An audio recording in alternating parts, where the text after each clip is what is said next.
자, 인류 문명사에서 가장 위대한 여정이라고 할 수 있는 2600년 불교사를 따라가는 그런 순례, 그런 성스러운 그러한 붓다로드를 진행하게 된 자연스님이라고 합니다.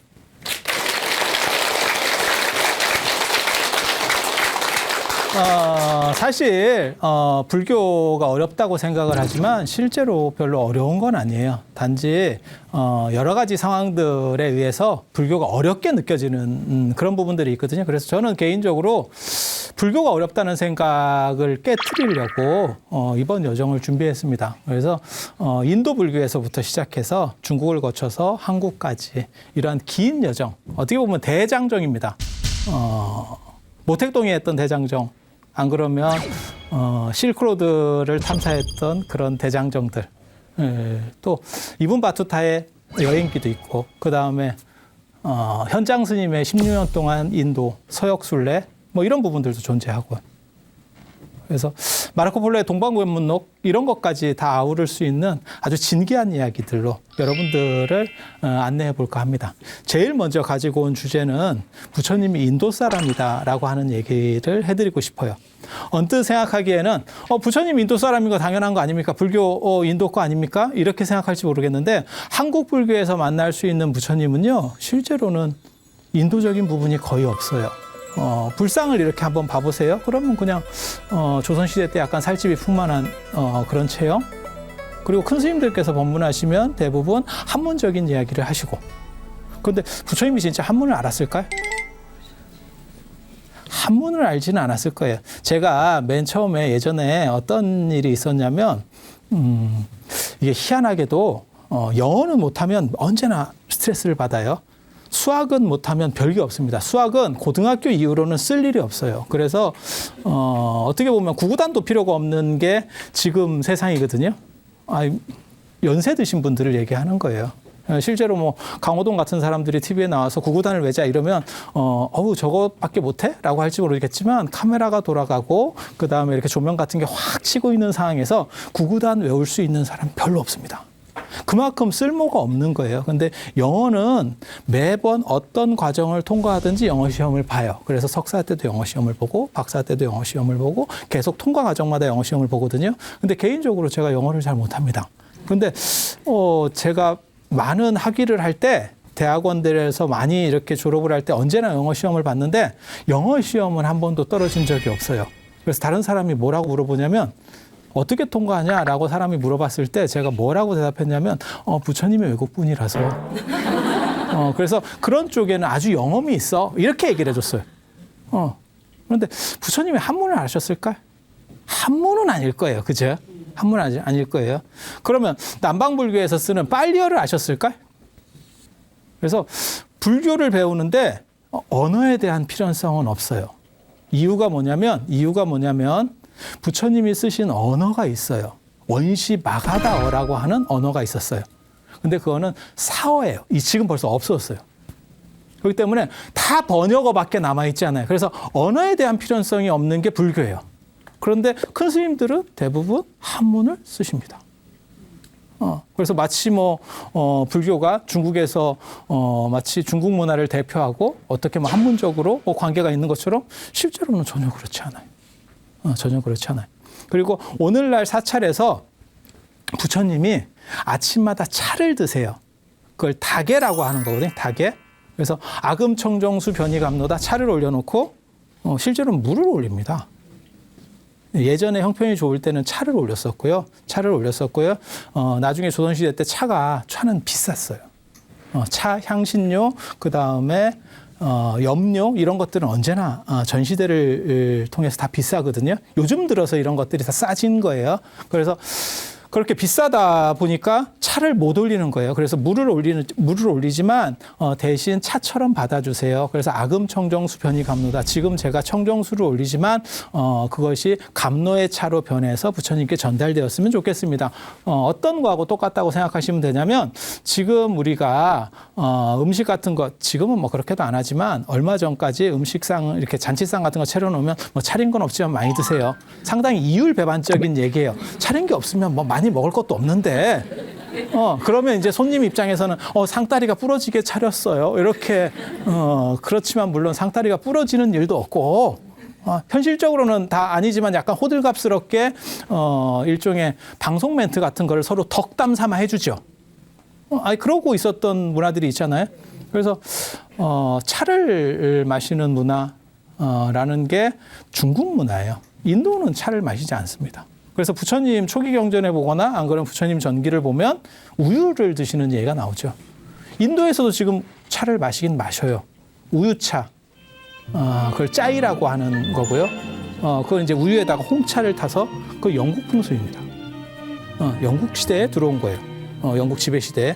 그래서 부처님은 사실 차라고 하는 게 굉장히 생소할 겁니다. 예전에 차를 올렸을 때도 있어요. 차를 올렸을 때도 있어요. 그래서 차를 올릴 때는 뭐라 할까, 닭에도 다릅니다. 금장감로다 이렇게 해서 지금 제가 차를 올립니다라고 해서 하는 경우도 있어요. 그래서 아무튼 부처님은 아침마다 차를 한 잔씩 드시고 그 다음에 살집은 풍만하고 마치 우리나라 사람처럼. 그래서 부처님이 인도 사람이라는 걸 눈치채기는 굉장히 어려워요. 사실 지금 현재 불교 문화 중에서 남아있는 것 중에 우리나라 불교 문화 중에서 남아있는 것 중에 인도 전통하고 관련된다라고 하는 거는 머리를 미는 것밖에 없어요. 스님들도. 지금 제가 입고 있는 옷을 이걸 장삼이라고 하는 건데 이거 유목문화 옷이 아니고 농경문화 옷입니다. 여러분들이 입고 계신 그렇게 몸에 착 달라붙는 게 유목문화 옷이에요. 이거는 품을 크게 해서 가오 잡을 때 쓰는 겁니다. 가오 잡을 때. 철저하게 이거는 농경문화 옷이고 이와 똑같은 게 유생들도 입어요. 사극에서 보면. 그걸 도포라고 하는 거고 거기에다가 지금은 여기는 이제 허리띠 내장형 이렇게 해서 여기 한번 묶게 돼 있는데 원래는 이런 식은 아닙니다. 이런 구조는 아니었습니다. 그래서 여기에다가 사극에서 보면 이렇게 띠를 매죠. 띠를 하나 매죠. 왜냐하면 이게 펄럭거리니까. 그래서 그런 띠를 신이라고 합니다. 신이라고 불러요. 그 끈 이름이 신이에요. 그래서 그걸 신을 맨 선비들을 신사라고 부르는 겁니다. 신사. 신사숙녀라는 말이 사실은 거기서 나오는 거예요. 그래서 신사라는 표현은 거기서 나오고 숙녀라는 표현은 요조숙녀 군자호구다. 그래서 시경 관저편에 나오는 얘기예요. 그리고 똑같은 옷을 도교에서도 입어요.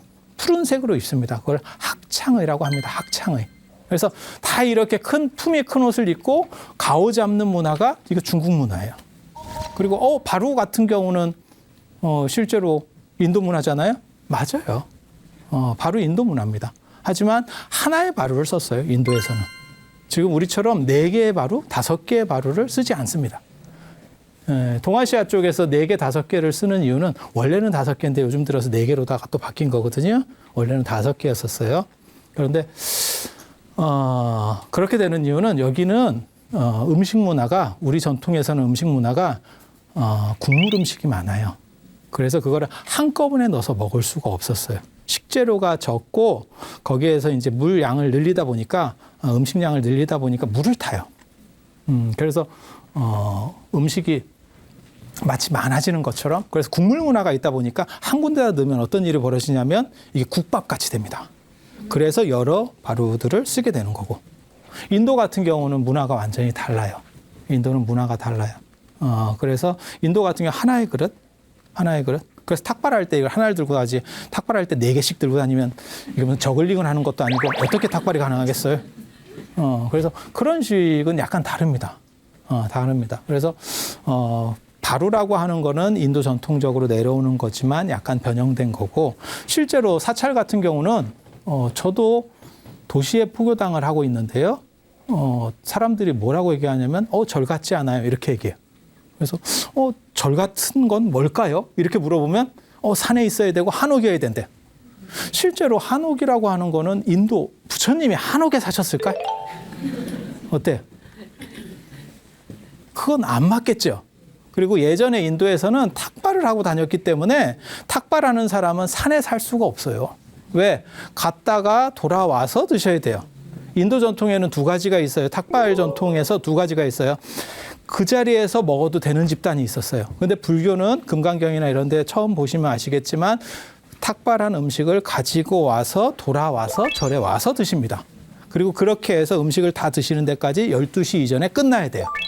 그 얘기는 뭐냐면 절대 마을과 먼 곳에 사찰이 존재할 수 없다는 것을 의미해요. 실제로 방사건도나 율장에 사분율의 방사건도나 이런 데 보면 마을에서 멀지도 가깝지도 않은 곳이라고 사찰의 위치를 지정해 놓고 있습니다. 그렇게 지정되는 이유는 뭐냐면요. 너무 멀면 탁발이 불가능하고 너무 가까우면 소란스러워져요. 그래서 그 적정 거리를 이렇게 잘 맞춰라 라고 하는 의미가 있는 거예요. 그래서 의식주 중에 실제로 인도식, 그러니까 인도 불교식이 지금까지 내려오는 것은 거의 없어요. 대부분 변형된 거고 그 변형의 주체는 중국입니다. 중국. 그래서 지금은 부처님을 뵈면 절에서 불상을 이렇게 우러러 뵈면 그러면 이분이 인도 사람이야? 라는 생각을 하기는 굉장히 어려워요. 그리고 인도라고 하는 나라가 거리적으로는 유럽보다 훨씬 가깝습니다. 지도상에서 보면. 그런데 실제로 심리적인 거리에서는요, 인도는 남미, 아프리카 이 정도 거리에 있어요. 그러니까 유럽은 훨씬 우리가 가깝게 압니다. 유럽을 안 가봤어도 뭐 프랑스라든지 영국이라든지 뭐 네덜란드라든지 이런 나라들에 대해서는 기본적으로 아니면 교육대, 그러니까 중고등학교 교육대, 물론 이제 여러분들 정도 연세가 되시면 중고등학교 때가 과연 금생에 있었나라는 생각이 들 정도로 오래전 이야기일 거예요. 하지만 분명히 실존했었을 겁니다. 그렇게 믿어보세요. 그게 분명히 존재했었을 거거든요. 근데 그런데 보면 인도 얘기는 거의 없어요. 그래서 인도는 콜롬비아 생각하면 커피 이런 식으로 생각나듯이 인도 전체 하면 뭐가 생각나냐면요. 떠오르는 이미지가 힌두교, 겐지스강, 카스제도, 불교. 근데 불교가 그렇게 우선으로 안 들어가요. 요가 이런 거 들어온다. 요가. 그래서 이런 이야기들 정도가 들어올 정도예요. 그래서 인도는 심리적으로 굉장히 먼 나라예요. 그리고 중국이라는 필터를 거치면서 부처님 이렇게 불상 만들어 놓은 걸 한번 조성된 걸 한번 봐보세요. 부처님이 저게 한 끼 드신 수행자인데 저 체형을 유지할 수 있을까? 라는 생각이 들 정도로 굉장히 후덕합니다. 그래서 제가 뭐라고 얘기하냐면 왜 부처님은 그렇게 후덕한 체형을 유지할 수 있는가를 얘기해 드린 적이 있어요. 사실은 사람들한테 뭐라고 얘기하냐면 부처님은 한 끼지만 실제로는 시간대가 다르기 때문에 동아시아에서 한 끼 드시고 조금 지나면 이쪽에서 한 끼 드시고 이쪽에서 한 끼 드시고 이쪽에서 한 끼, 그래서 지구는 둥그니까 계속 한 끼를 드시는 거예요. 그러다 보면 살이 안 빠진다. 그리고 그게 탄수화물 과다살이에요. 이게 뭐 반찬도 없고 그냥 맨밥만 쉐리 이렇게 드시면서 맨밥 과일 이렇게 그렇게 드시면서 올라온 살이에요. 그래서 이게 근육질이 아닙니다. 이렇게 보시면 이렇게 약간 이렇게 물렁물렁할 것 같은 그렇게 되는 이유는 사실 조선시대까지만 하더라도 이렇게 후덕한 체형인 분이 거의 없었어요. 그래서 조선시대 이상형이 그렇게 생긴 분들이었었어요. 하지만 부처님이 어떻게 생기셨는지 정확하게 몰라요. 왜냐하면 불상이 만들어지는 건 부처님께서 돌아가시고 나서 한 500년 뒤쯤 만들어지기 때문에 그러니까 지금으로 얘기하면 이순신 장군이 어떻게 생겼는지 모르는 거하고 똑같은 거예요. 이순신 장군, 지금 우리가 떠오르는 이순신 장군은 실제로는 해방된 뒤에 그려진 그런 표준 진영에 입각해서 지금 만들어진 거예요. 그렇기 때문에 실제로 광화문에 계신 이순신 장군이 그렇게 생겼는지 어떤지 아무도 알 수가 없어요. 그래서 그냥 추정하는 거예요. 추정하는 거. 그림도 한 점도 없고. 그래서 불교 같은 경우는 어차피 처음부터 그렇게 됐기 때문에 그 동네 사람들이 선호하는 형태로 부처님을 만들어요. 그러다 보니까 조선시대 때는 약간 이렇게 크고 두툼한 그러면 신라시대 때도 그랬을까요? 신라시대 때는 미감이 달라요. 석굴암만 하더라도 살집이 있는 것 같지만 조선시대 불상보다 훨씬 이렇게 좀 날씬합니다. 그리고 얼굴이 작아요. 조선시대의 특징 중에 하나가 뭐냐면 얼굴이 크거든요. 굉장히 재밌는 게 조선시대 회화에서 나타나는 건데요. 팔다리가 늘씬하고 얼굴이 좀 작고 이런 게 노복들입니다. 노비들이 그렇게 표현이 돼요. 그리고 양반들은 얼굴이 좀 크고 앉은 키가 큰 사람들이 양반이에요. 일어났을 때도 키 차이가 별로 없고 그 양반. 그래서 부처님 불상을 보면 어떤 일이 벌어지냐면 다리를 이렇게 접고 있으면 다리가 이렇게 좀 짧습니다. 다리가 좀 짧습니다. 인도 불상은 보면요 다리가 늘씬합니다. 다리가 늘씬해서 이렇게 삼각형이 탁 이렇게 잡히는 데 비해서 한국 불상들은 약간 다리가 짧습니다. 일어나시면 조금 이렇게 뭐 7등신이나 8등신은 아니겠다라는 생각이 딱 들 정도로 그래서 우리는 중국이라는 필터를 거쳐서 인도의 불교를 전해받았기 때문에 거기서 나오는 어떠한 문화적인 변이들이 있어요. 그리고 그것을 너무 당연시 여겨왔어요. 그게 중국 사람들의 자존심하고도 관련이 돼요. 불교가 인도에서부터 중국을 거쳐서 한국까지 오는 데 있어서 이 중국이라고 하는 나라가 굉장히 재밌습니다. 중국 사람들은요, 인도말을 알아서 경전을 번역한 사람들도 많이 있어요. 대표적인 사람이 현장 스님 같은 분들, 인도말을 잘 알았어요. 인도에 가서 뭐 16년 동안 인도를 유학했던 분이니까요. 그리고 인도에서 실제로 논쟁에 붙어서 1등까지 합니다. 전국 1등을 합니다. 아주 대단한 양반이에요. 그런데 중국에 와서 경전을 무지막지하게 이분이 지고 옵니다. 그리고 와서 그걸 번역하잖아요. 번역하면 이게 중국 사람들의 특징이에요. 그 번역된 경전은 모셔만 놓고 다시 안 봅니다. 왜? 완전하게 번역됐다고 생각하는 거예요. 그리고 중국 문화 자체도 문화 수준이 어느 정도 이상 높았기 때문에 불교를 수용할 때 다 자기식으로 수용해요.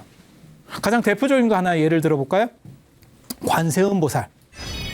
관세음 보살이 창씨 계명을 한 가장 대표적인 예입니다. 가장 대표적인 예입니다. 인도 말로 관세음 보살일까요? 그냥 한번 생각 안 해보셨어요? 번역된 겁니다. 이름을 번역한 거예요. 원래 관세음 보살은 아왈로키스테스바라라고 하는 거예요. 아왈로키스테스바라. 그 다음에 보살하면 보디사트바. 뭐 이렇게 했겠죠? 그러면 정근을 하면 어떤 일이 벌어지는지 아세요?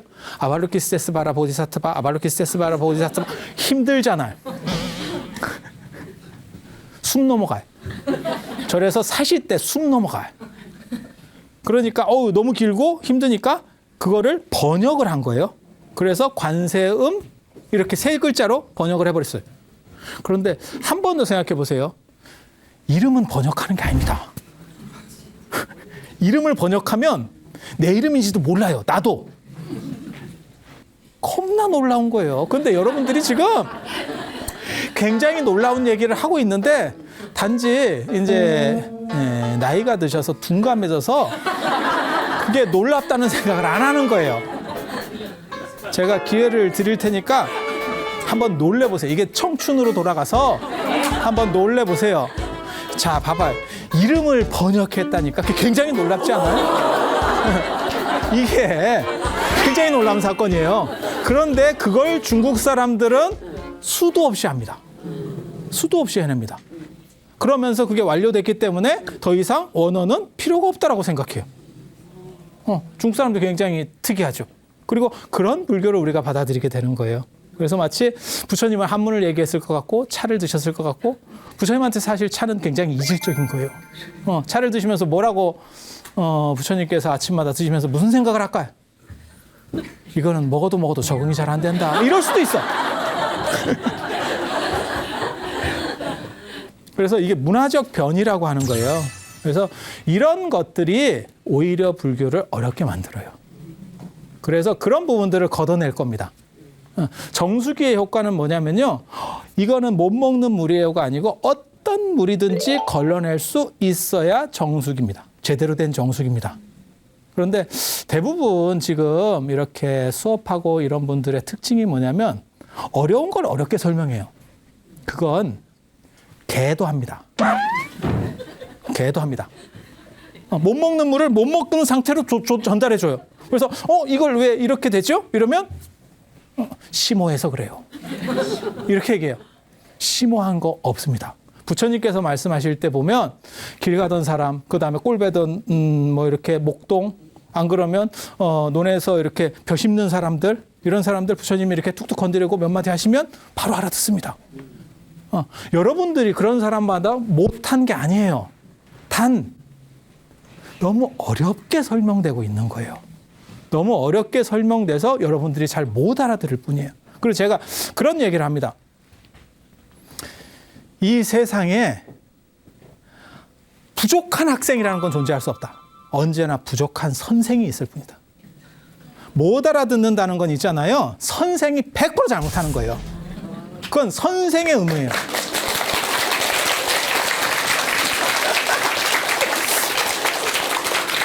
이렇게 말해놓고 못 알아듣게 설명하면 난리가 날 것 같은데 뭐 신년이 되니까 뭐 문자 같은 게 오고 이러는데 덕담 삼아 뭐 얘기들을 이렇게 하는 게 있어요. 근데 침묵은 금이다 뭐 이런 식으로 얘기하는 거 있잖아요. 제가 제일 싫어하는 말 중에 하나인데 왜? 그게 한자 문화권의 대표적 특징 중에 하나입니다. 마치 침묵이라고 하는 것이 미덕인 양. 여러분도 아마 그렇게 교육을 받으셨을 거예요. 그렇게 교육받는 이유가 두 가지가 있습니다. 하나는 한자의 미개성이라고 하는 거예요. 한자의 미개성. 전 세계에서 가장 오래된 문자 중에 하나입니다. 상형 문자에서 시작해서 오늘날까지 쓰는 문자가 한자입니다. 다 없어졌어요. 다 없어졌어요. 진시황하고 우리는 같은 문자를 읽을 수 있다니까? 이거 굉장히 놀라운 거예요. 이게 굉장히 놀라운 거예요. 그냥, 이 정도가 아니고, 세상에나 하는 거예요. 세상에나 하는 거, 진짜. 이건 굉장히 놀라운 거예요. 이게 너무 강요하는 것 같은데. 근데, 한자에서 말이을 이자가 있어요. 이게 그러나도 되고 그리고도 돼요. 이게 얼마나 미개 한가를 나타낼 때 흔히 제가 드는 예거든요. 그러나하고 그리고는요 정반대음입니다. 그러나는 그냥 같이 가는 거고 그러잖아요. 그리고는 같이 가는 거고 그러나는 정반대. 그런데 하면 상황이 반전되는 거잖아요. 그죠? 그런데 이걸 한자에서는 같이 가요. 그러면 어떻게 구분하느냐? 앞뒤 문맥을 보고 그냥 그러나 그리고 이렇게 그냥 대충으로 찍어보는 거예요. 앞뒤 문장 구조를 봐서 그러나 같아? 그러면 그러나. 그리고 같아? 그러면 그리고. 아니 진짜. 그래서 한자라고 하는 것들이 굉장히 언어적으로 불완전해요. 그렇다 보니까 언어 표현에 대해서 부정적입니다. 그래서 주역에 보면 뭐라고 나오냐면 입상이 지니 언부지니 말로는 뜻을 다할 수 없고 그렇기 때문에 어떤 형상을 그려서 진정한 뜻을 다 표현하겠다. 그렇게 해서 나오는 게 주역의 쾌 같은 거예요. 우리 태극기 보면 건공감리 이렇게 있잖아요. 원래는 8개입니다. 건태인진, 송강감곤 이렇게 해서 8개예요. 그걸 8쾌라고 하는 거예요. 그래서 그런 형상을 통해서 상징을 통해서 뜻을 다 전달하겠다라고 생각하는 거예요. 그게 이제 진리 표현이라고 하는 거거든요. 그래서 문자보다는 그림이 낫다. 어떤 상징이 낫다라고 얘기하는 게 중국식이에요. 그러다 보니까 말은 죽이고 뜻을 높이는 문화가 있어요. 그래서 그걸 득의 망언이라고 합니다. 뜻을 얻으면 말은 잊어버려야 된다. 마치 강을 건너면 뗏목을 버리듯이 물고기를 잡으면 통발을 버리듯이 이렇게. 그런데 요즘은 뭐라고 하죠? 사람들이 표현하지 않으면 모릅니다. 그런 얘기 못 들어봤어요? 선종에서는 이심전심이래. 네 마음을 내가 안 돼. 네 마음은 둘째치고 내 마음도 내가 잘 모르겠다. 그래서 제가 그런 얘기 하거든요. 가장 경계해야 될 게 사실은 그런 얘기들이에요. 그게 애매어에 대한 문제거든요. 물론 그렇게 알 수 있으면 제일 좋겠지. 하지만 현실적으로 어렵습니다. 그래서 실제로 인간은 자기 마음도 잘 몰라요. 그래서 지금 뭐 정초에 예를 들어서 우리가 무슨 신년에 무슨 뜻을 세우고 뭔가를 좀 하려고 하고 뭐 이렇게 작심을 하잖아요. 이루어집니까? 남자들이 해서 가장 많이 실패하는 게 담배 끊는 거. 여자들이 평생 하는 거 다이어트. 성공할 수 없는 그게 불멸의 도전이에요. 차라리 히말라야 14자를 완등하는 게 쉽지 그건 굉장히 어려운 일이에요. 그런데 그게 내 마음도 내가 통제하지 못한다는 얘기예요. 통제하지 못한다는 얘기예요. 다른 사람을 어떻게 통제할 수 있겠어요? 그래서 언어에 대한 불신, 언어에 대한 불신에 대한 문제가 있고, 그것이 논어에도 나옵니다. 그래서 논어에 보면 뭐라고 나오냐면, 교원영색 선인이라, 얼굴을 이렇게 살살살 잘 웃고, 낯빛을 부드럽게 하고, 말 잘하는 사람 치고 어진 놈 없다. 어진 놈 없다. 그렇게 얘기하는 거예요. 그게 동아시아 사람들이 무뚝뚝하게 만드는데 가장 큰 영향을 행사하는 구절입니다. 그래서 외국인들이 봤을 때 동아시아 사람들이 약간 화난 것 같아요. 이렇게 하는 거에 그런 기준. 왜? 그렇게 해야 사람이 듬직하다고 생각을 하는 거예요. 근데 지금은 시대가 완전히 달라졌어요. 지금은 시대가 완전히 달라졌어요. 그래서 언어에 대한 불투명이 아니고 언어는 투명해져야 돼요. 언어가 투명해지려면 아는 것이 분명해져야 돼요. 그러면 아는 걸로 완전히 다 그것을 우리가 커버할 수 있습니까? 그렇게는 안 돼요. 하지만 그렇게 되는 직전까지 가는 것은 알미 인도해 주는 거예요. 그러니까 그것은 말로 못해요. 진리는 말로 못해요. 말로 못한다는 것도 말이에요. 그러니까 말로 외에는 표현할 수 있는 방법이 없는 거예요. 그리고 모든 문명은 이렇게 언어나 논리적인 걸 기반으로 해서 전달되는 거예요. 경험하지 않았으면 말을 하지 마세요. 예전에 그 유행어에도 있었잖아요. 안 해봤으면 말을 하지 마라. 라고 하는 것처럼 생각을 하면 이 세상에 얘기할 수 있는 것들은 거의 없습니다. 되게 재밌는 얘기 해줄까요? 제가 여기서 지금 땅을 디디고 서 있잖아요. 이 건물을 디디고 서 있는데 이 건물이 무너지지 않는다는 걸 어떻게 판단할까요? 여러분은 어떻게 판단하세요? 여기를 모두 이렇게 우리가 밟아보나? 그러고 나서 이 공간은 무너지지 않습니다. 라고 얘기해요. 한두 번을 이렇게 한두 군데를 밟아보고 이 정도면 충분해. 라고 유비추리. 그러니까 쉽게 말해서 판단의 영역을 확장시켜버리는 거죠. 그래서 그런 식 방법밖에는 없어요. 만약에 다 밟아보고 다 경험하고 우리가 무엇인가를 얘기한다면 사람들이 평생 살면서 디딜 수 있는 땅도 거의 없어요. 문명이라는 건 그런 식으로 성립이 되는 게 아닙니다. 근데 동아시아에는 일부러 그런 걸 강조해요. 그렇게 하는 이유가 뭘까요? 밑에 사람들이 대거리 하는 걸 싫어해요. 그게 하나는 한자의 불명확성, 문자의 불명확성이라는 게 있고 또 하나는 밑에 사람이, 아래 사람들이 기어 올라오는 걸 싫어해요. 그래서 입을 닫게 해. 지금도 흔히 하는 얘기예요. 여러분도 아마 비슷한 얘기를 쓸 수 있어요. 어디 대가리에 피도 안 마른 게. 아니 어른들이 그냥 쓰는 표현이에요. 그 다음에 내가 너 같은 자식이 있다. 갑자기 족보 얘기를 해요. 가정사 얘기를 해요. 참 장하세요. 그 얘기를 쓸데없이 한다니까요. 그게 상대의 말을 닫으려고 할 때 대부분 쓰는 표현이에요. 그렇지 않으세요? 더 이상 대화하려고 하는 게 아니에요. 대화 여지를 죽이는 거예요. 그래서 사실 지금 여러분 자녀분 세대들은 훨씬 말을 잘하고, 그러니까 여러분 세대만 하더라도 남자면 남편이 될 사람이거나 이런 사람들이면 믿음직스럽고 듬직하고 과묵해야 돼. 그런데 그런 사람이랑 살아보니 속에서 천불이 나. 그래서 여러분들이 불교잖아요. 왜? 천불, 이렇게 천불, 이렇게 부처님을 모시고 있는 거예요. 내가 법당이요, 법당. 천불이 나. 근데 여러분 자녀분들 한번 보세요. 걔네들이 사귀는 사람들을 보면 대부분 다 다정다감하고 말도 잘하고 재밌고, 여러분들 바깥 양반은 보면 소죽은 귀신 갖고, 이게 말을 해도 당신이 재밌으려고 말을 하지만 철저하게 이렇게 부장님 개그 웃어줄 수도 없고 뭐라고 쥐어 박을 수도 없고 애매한 경계선상에 있는 저걸 개그라고 하나? 아재 개그도 아니고 뭐 외정시대의 할배 개그 같은 걸 당신은 그나마도 막 생각해서 하는 거예요. 불쌍하지?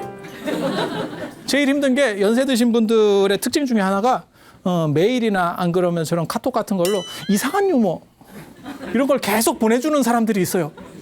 이게 뭐 하는 짓인가 싶은 이 안에서 보내는 사람들도 있을 거예요. 좋은 글귀, 명상의 말씀, 그거 애들 그렇게 싫어합니다. 그런 거 보내지 마세요. 그게 북한이 쳐들어와도 그 정도 테러는 아닐 거예요. 그 심각한 테러 수준입니다.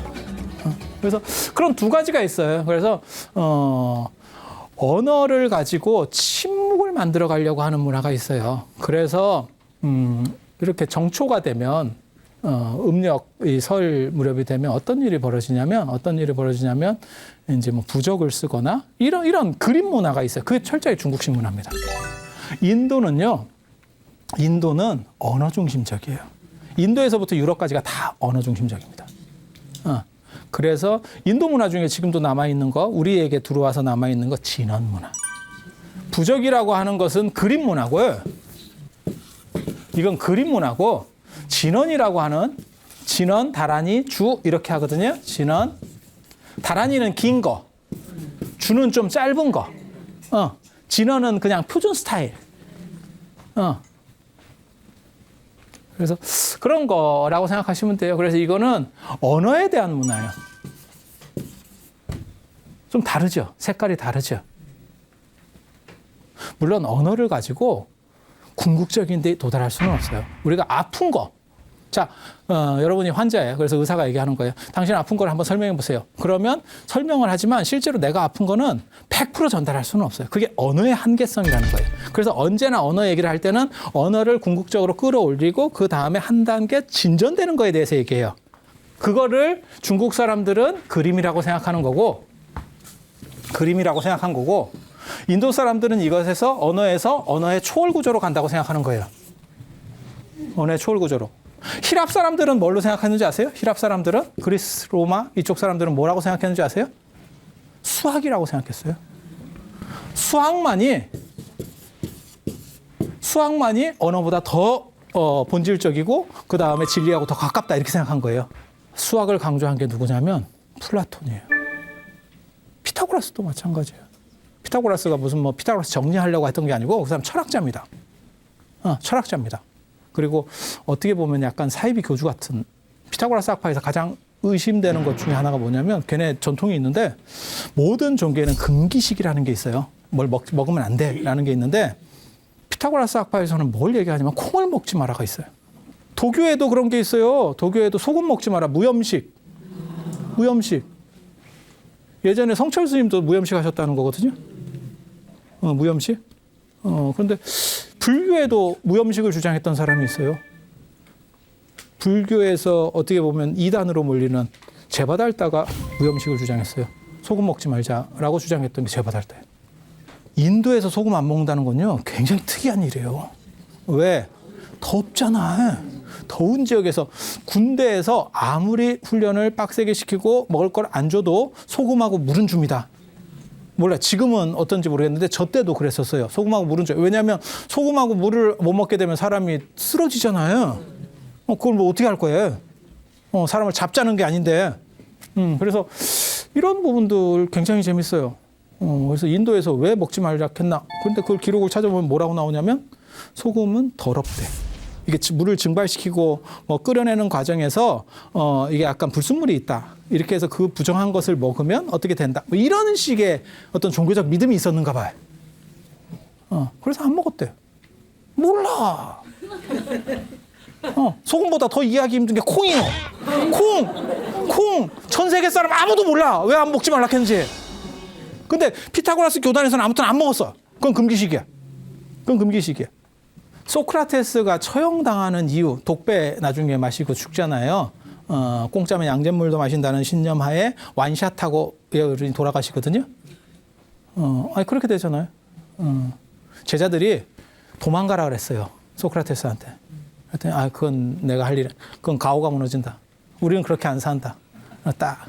근데 그 양반이 어떤 혐의로 그렇게 재판을 받게 되냐면 그중에 그리스 젊은이들을 선동한다라고 하는 게 하나 있고, 또 하나가 뭐냐면 그리스 신관을 위협한다라고 하는 게 있어요. 다이몬이라고 하는 자기 신이 있어요. 자기 신이 있다니까. 그러니까 기존에 있었던 히랍 신화하고는 다른 전통을 자기가 주장하는 거예요. 그래서 대부분 철학자들이 예전에 종교하고 같이 연결된다고 생각하시면 돼요. 그래서 플라톤 같은 사람이 진리에 도달하는 방법 중에 하나는 뭐냐면 수학이라고 생각을 한 거예요. 수학이라고 생각을 한 거예요. 그래서 저 플라톤의 저주가 지금까지 남아서 수학 배점이 이렇게 커진 거예요. 아무런 쓸모도 없는데. 불교라고 하는 게 지금 중국을 거치면서 이런 식으로 이제 변화되기 시작하는데 그 원형은 어땠을까요? 그런 얘기들을 이제 할 거예요. 사실 이게 제목이 붓다로드잖아요. 붓다로드. 실크로드에서 차용해 왔대요. 그러더라고. 그래서 내가 생각하기도 되게 싫었는가 보다. 이렇게 별로 애정이 없었네. 이런 생각을 했는데 근데 생각해보니까 되게 재밌어요. 어차피 실크로드를 통해서 불교가 들어온. 실크로드가 뭔지 아세요? 그래. 비단길. 정확하게 말하면 장안에서부터 로마까지 이어지는 두 개의 큰 문화권. 두 개의 큰 문화권이 어떻게 교역을 하기 위해서. 왜 그러면 그런 길을 만들어야 했을까요? 왜 그런 길을 만들어야 했을까? 그래, 돈 벌라고가 최고예요. 돈 벌라고가 맞는 거예요. 그거는 뭐 정확한 얘기입니다. 정확한 얘기예요. 그런데 진짜 거기에 비단이 왔다 갔다 했을까? 사실 저는 그 생각을 하거든요. 독일의 지리학자인 니만 호팽이라는 사람이 실크로드라는 용어를 처음으로 이렇게 제출한 사람이에요. 그렇게 사용한 사람이에요. 그게 1877년도에 그렇게 시작이 됐는데 그렇게 하는 데 있어서 비단이 많이 왔다 갔다라고 생각을 한 거거든요. 근데 부처님 생애를 보면 인도에서 비단 얘기가 나와요. 부처님께서 뭐라고 말씀하시냐면 나는 카시산 비단이 아니면 입지 않았다. 그 카시산 비단이 요즘으로 말하면 이태리나 프랑스의 아주 대표적인 한 땀 한 땀이라고 생각하시면 돼요. 여러분이 생각하는 그런 명품 말고 넘버링만 돼 있는 명품이 있어요. 훔쳐가도 아무 쓸모없는 명품이 있어. 그러니까 어느 정도 명품은 훔쳐가다 팔아먹으면 되는데 진짜 최고급 명품은요. 거기에 넘버가 있고 누가 주인인지 이력이 계속 따라다닙니다. 그래서 팔면 절단이 납니다. 블록체인 기술하고 똑같아요. 저 가상화폐랑 똑같아가지고 누가 누구에게 그 다음에 전달됐는지가 나오는 거예요. 이해가 되죠? 그래서 그거 팔았다가 난리 납니다. 그러니까 혹시 가지고 계신 분 있으면 그냥 계속 사용하세요. 사용만 하세요. 팔려고 했다가 이게 문제 생깁니다. 그래서 부처님께서 나는 카시산 비단 아니면 안 입었어 라고 말하는 게 사실은 그런 얘기예요. 그런 얘기, 그런 명품. 그러면 인도에서 비단이 부처님 당시에 벌써 났다는 얘기인데 실크로드가 개척되는 건 한나라 때 장건에 의해서 개척이 돼요. 장건이라고 하는 사람. 장건이라는 사람이 이런 얘기를 해주면 아주 신기합니다. 사실은. 한 무제 때 흉노족한테 이렇게 항고주 유방이 흉노족한테 두드려 맞아요. 진시황이 왜 만리장성을 쌓냐면 흉노족을 두려워해서요. 그런데 한무제 때가 되면 상황이 달라져요. 한무제가 이게 시호에 무자가 들어가면 이게 힘 좀 씁니다. 무자, 태자 이런 거 들어가면 아주 셉니다. 그다음에 문자 이런 거 들어가면 공부하는 거고요. 동아시아 문화에서 진짜 특이한 걸 한 가지 말씀드리면 사람이 죽고 났을 때 한 글자로 압축하는 거예요. 임금을 한 글자로 압축한다니까. 세종의 전체 일생을 세 한 글자로 압축한 거예요. 되게 재밌지 않아? 그래서 사실 그런 거 글자를 이해할 수만 있으면 이 사람이 무슨 업적을 했는지 알아요. 단종 봐봐. 단종 됐다는 거예요. 조선의 마지막 왕 이름이 뭐예요? 순종. 고순 이러잖아요. 순종. 순종적이잖아요. 얼마나 일제히 순종적이었으면. 고려의 마지막 임금 뭔지 아세요? 공양왕. 공양했다고 왕위를. 누구에게? 이성계에게. 얼마나 편해. 그냥 읽다 보면 이렇게 해서 이렇게 가는구나 라는 걸 알 수 있어요. 이 사람이 한무제가 되면 무자 동서남북 다 치고 나갑니다. 동서남북을 다 치고 나가요. 그때 흉노는 다이다이 붙을 수가 없었어요. 너무 세. 그래서 장건이라는 사람을 파견해서 흉노한테 두드려 맞고 옆으로 가 있는 나라가 있었어. 그게 대월지예요. 쿠션 왕조. 그래서 그쪽으로 연합을 해서 우리가 양쪽에서 흉노를 치고 하자라고 해서 사신으로 보냈거든요. 장건이 중간에서 흉노한테 잡혀서 막 개고생을 하고 왔다 갔다 하기 시작하는데 그때 그 루트를 뚫은 게 바로 비단길이에요. 이 실크로드와 얽힌 진귀한 이야기들이 있어. 하지만 그것이 담아내지 못하는 그것과 비교도 안 될 이야기들이 붓다로드에 있어. 그래서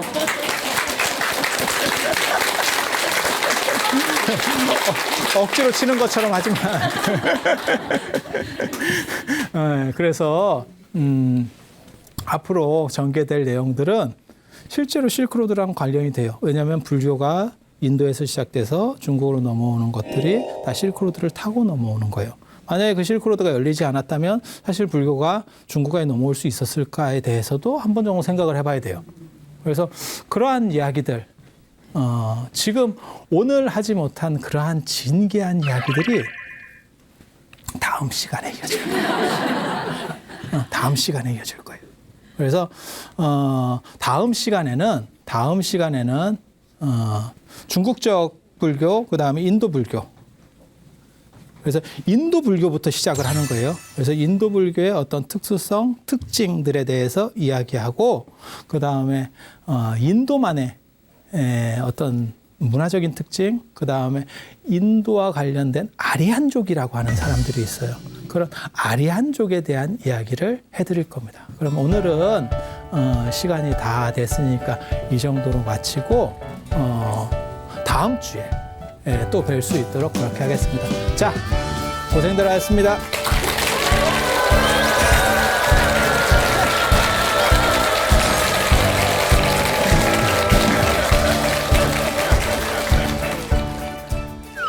그리스도 약간 더운 지역이기 때문에 그렇게 막 특특한 비단을 쓸 필요가 없어요.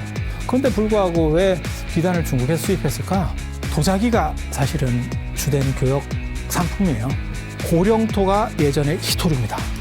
꽃병 하나를 가지고 가려면 어떻게 하면 가져갈까요? 뽁뽁이에다 감아서 DHL 해외 특송으로 보내야 되는데 비단도 쌀까요? 비단으로 싸면 안 깨질 것 같아? 로마에 거의 다 갔어. 한 이틀만 가면 도착이고 금으로 바뀌어. 근데 낙타가 모래바람이 들어가지고 헛발 찢어서 자빠졌어.